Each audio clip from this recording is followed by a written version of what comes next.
Здравствуйте, друзья! Меня зовут Рафаэль, я работаю врачом в университетской клинике Германии. Я делюсь с вами своим врачебным опытом и взглядом с немецкой медицины на различные медицинские вопросы.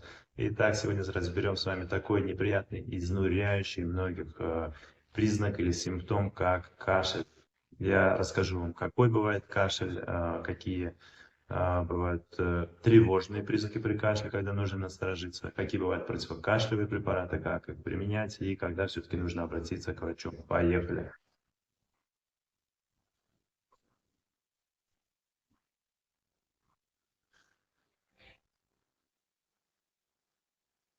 Можем сразу разбить кашель на продуктивный, когда выделяется мокрота, и непродуктивный, когда мокрота не выделяется, или сухой кашель. Следующая разбивка на две группы – это острый кашель, когда кашляет человек до 8 недель, и хронический кашель более 8 недель.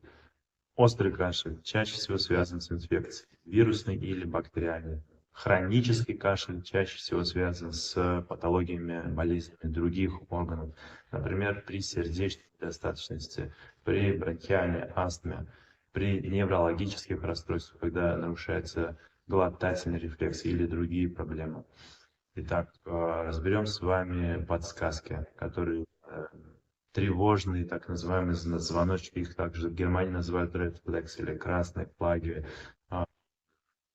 когда необходима более тщательная диагностика. Если кашель сопровождается выделением крови, если кашель сопровождается сильной болью в грудной клетке, если кашель сопровождается одышкой, то есть сильно затрудненным дыханием, и если есть так называемая Б-симптоматика. Об этой Б-симптоматике я рассказываю в моем отдельном ролике. Итак, если есть какие-то из этих признаков, сопровождающие кашель, то необходима более тщательная диагностика в клинике. Итак, противокашлевые препараты делятся на группу, собственно, противокашлевых препаратов, которые угнетают кашлевой рефлекс, а также экспекторантов. Экспекторанты – это отхаркивающие препараты и муколитики. Запоминаем, если у человека грипп, простуда, бронхит и острый кашель, то есть в самом начале, первые 3 дня, отхаркивающие препараты, муколитики человеку, пациенту не показаны, так как пациента сухой кашель, изнуряющий, и если выраженный кашель, то необходимо его лишь заглушать противокашлевыми препаратами, чтобы человек хотя бы мог выспаться.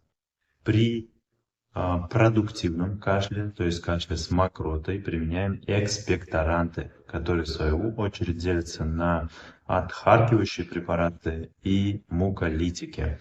Отхаркивающие препараты увеличивают объем мокроты и делают ее менее вязкой, тем самым мокрота выделяется более легко. И какие самые известные представители в этой группе, применяемые в Германии? Это амброксол и это экстракт плюща.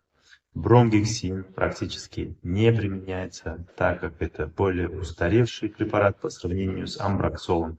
Бромгексин в печени превращается в амброксол, и потом начинает свое действие. Соответственно, если мы имеем готовый амброксол, то есть активный метаболит бромгексина, то зачем применять бромгексин? И тем самым дополнительно нагружать печень, прежде чем он начнет оказывать свое влияние. Итак, амброксол – один из наиболее применяемых препаратов из группы отхаркивающих, и экстракт плюща. Также препарат с доказанной эффективностью, который также разжижает мокроту, делает ее менее вязкой. Также эта группа препаратов стимулирует так называемый мукоцилиарный клиренс. На всем протяжении наших дыхательных путей есть мелкие ворсинки, и они постоянно движутся по направлению к верхним отделам дыхательных путей, то есть они способствуют выделению слизи. Так вот, эта группа препаратов, амброксол и экстракт плюща, способствует улучшению этого мукоцилиарного клиренса, тем самым также способствуя, облегчая выделение мокроты. И вторая большая группа – это муколитики. Они как ножницами разделяют крупные молекулы полисахаридов, мукополисахаридов, из которых и состоит мокрота человека. Они разрезают эти крупные молекулы, тем самым мокрота становится более текучей, более жидкой и выделяется из организма. Что очень важно в этой группе препаратов, отхаркивающих и муколитиков, нельзя давать их перед сном, так как они могут спровоцировать обильное выделение мокроты, или мокрота станет жидкой, но человек будет спать и не сможет ее откашлять. Особенно важно это в отношении маленьких детей. И таким образом есть такое образное выражение, что легкие захлебываются в собственной мокроте, и это способствует развитию дыхательной недостаточности и даже пневмонии, тяжелым воспалением. Поэтому на ночь перед сном отхаркивающие и муколитики не даем. Вторая большая группа препаратов – это противокашлевые препараты, которые непосредственно тормозят кашлевой рефлекс и облегчают тем самым состояние пациента. Из применяемых препаратов группа кадеина или наркотические препараты, которые ввиду того, что к ним может развиться зависимость, применение их ограничено. Другая грозная проблема у наркотических противокашлевых препаратов, в частности кадеина, они угнетают дыхательный центр, что в частности также может приводить к проблемам с снабжением организма кислородом, оксигенацией крови и также развитию дыхательной недостаточности. Два других представителя из противокашлевой группы препаратов, которые не являются наркотическими, это бутамират и предноксдиазин.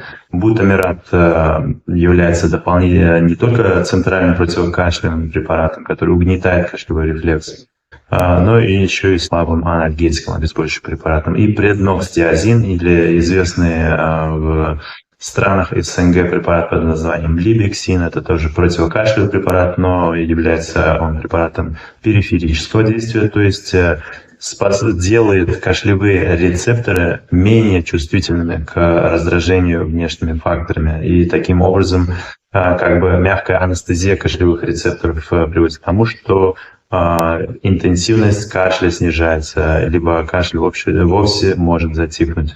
Следующее важное, я бы даже сказал, золотое правило: никогда не применяйте одновременно противокашлевые препараты и экспекторанты, то есть противокашлевые препараты, которые угнетают дыхательный центр, это из группы кадеина, либексин или бутамират, нельзя применять с препаратами, способствующими отхаркиванию или разжижению мокроты, так как мокрота разжижится, но не откашляется, и она останется в дыхательных путях, что также может привести к их воспалению. Итак, друзья, это были самые важные моменты, о которых я хотел с вами поговорить. Будьте здоровы и до встречи в новых роликах. Пока!